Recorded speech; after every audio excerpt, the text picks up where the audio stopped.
الأرض تدور بيد أمير المؤمنين عليه السلام. أنت بتتكلم جد؟ Assalamualaikum warahmatullahi wabarakatuh. Pada pagi ini saya ingin membongkar satu lagi ajaran dipanggil Al-Mufawwidah. Al-Mufawwidah bermakna memberikan menyerahkan tugas, menyerah. Yufawwid,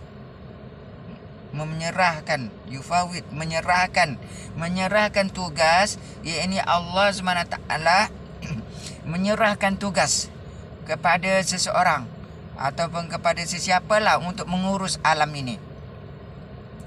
Ini berlaku dalam Syiah, dipanggil Syiah Al-Mufawwidah. Syiah ini adalah wujud sampai sekarang. Di antaranya Amir Quraisy itu, kalau tajuk dalam bahasa Arab, Amir Quraisy. Di antara, sebenarnya ramai, selain pada beliau pun ramai lagi yang ajaran Syiah lah, Mufawwidah, iaitu menyerahkan tugas. Dan mereka percaya bahawa Allah selepas mencipta para imam ini, Ali bin Abi Talib ini, terutama Ali bin Abi Talib, selepas diciptanya alam ini diserahkan kepada Ali bin Abi Talib, kepada imam-imam Syiah untuk mengurus alam ini.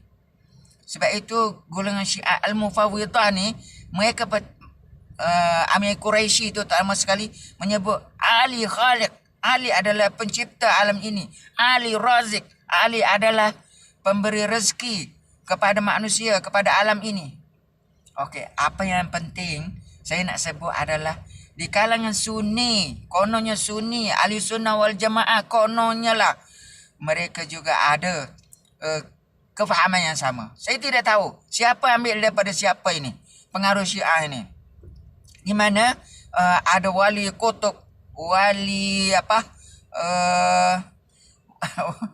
wali abdal, wali autad, menjaga alam ini, 4 penjuru alam ini dijaga oleh wali autad, wali. Siapa yang menyerahkan itu semua?